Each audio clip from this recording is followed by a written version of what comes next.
ഇത് ഇബ്രാഹിം നബിക്ക് കഴിഞ്ഞത് എന്തുകൊണ്ടറിയോ? ഇബ്രാഹിം നബി പരലോകമുണ്ട് എന്നാണ് ഉറപ്പിച്ചു. ലിയത്മഇന്ന ഖൽബി. ഇബ്രാഹിം നബി പറയാ, അല്ല പടച്ചോന് രണ്ടാമത് ജീവിതം ഉണ്ടോ എന്ന് ഇബ്രാഹിം നബി ചോദിക്കാം. ഖുർആൻ പറഞ്ഞു തരാണ്. അപ്പൊ എന്താ വിശ്വാസമില്ല ഇബ്രാഹിമേ? വിശ്വാസമൊക്കെ ഉണ്ട്, എന്നാലും ലിയത്മഇന്ന ഖൽബിന്റെ ഹൃദയത്തിന് ഒരു ഉറപ്പുണ്ടാക്കാനാണ്. അപ്പോൾ പടച്ചോൻ വന്നാ പക്ഷികളെ മുറിച്ചിട്ട് അതിനെ ഓരോ ദിക്ക് കൊണ്ടേക്ക്, എന്നിട്ട് വിളിച്ചാണ് വരും എന്ന് പറഞ്ഞു. ആണ് കാണിച്ചു കൊടുത്തു. അപ്പൊ ഇബ്രാഹിം നബി എന്ത് ചെയ്തു? ഉറപ്പിച്ചു. പിന്നെ ഇബ്രാഹിം നബിക്ക് ഒരു പേടിയില്ല.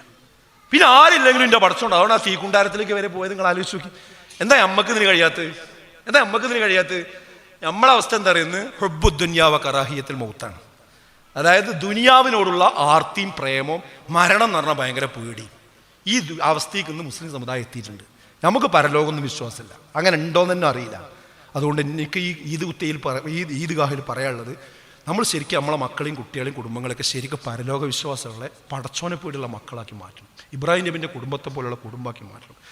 എപ്പോഴും മരിക്കും എന്നുള്ളൊരു ബോധം വേണം. ഞാൻ എപ്പോഴും ഇവിടെ രാജാവായി ജീവിക്കും എന്നുള്ള ധാരണ വേണ്ട. ഇപ്പോൾ ഈ കഴിഞ്ഞ ദിവസം ഒരു സഹോദരി മരണപ്പെട്ടു. ഇപ്പോൾ ഞങ്ങൾക്കറിയാലോ, ഇപ്പോൾ ഈ കഴിഞ്ഞ നമ്മളെ പട്ടർക്കുളത്ത് അല്ലേ മരക്കാൻ മാഷ് മരണപ്പെട്ടില്ലേ? അള്ളാഹു അദ്ദേഹത്തിന് മഗ്ഫിറത്ത് നൽകി അനുഗ്രഹിക്കുമാറാകട്ടെ. ഒക്കെ പെട്ടെന്നാണ്. എത്ര ആളുകളാണ് പെട്ടെന്ന് മരിക്കുന്നത്.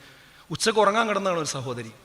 സാധാരണ എണീക്കണ സമയപ്പോൾ എണീക്കണില്ല, പോയി വിളിച്ചപ്പോൾ മിണ്ടണില്ല, മരിച്ചു പോയിട്ടുണ്ട്. എത്ര ആൾക്കാരുണ്ടെങ്കിൽ ഇപ്പം ഇന്നലെ ഒരാൾ പറഞ്ഞു, ഒരു 40-45 വയസ്സായ ചെറുപ്പക്കാരനാണ്. അങ്ങാടിക്ക് പോയി തിരിച്ചു വന്ന് ഷർട്ടണ്ട് ഊരി വെച്ച് സോഫയിൽ ഇരുന്നപ്പോൾ കുഴഞ്ഞു പോയി.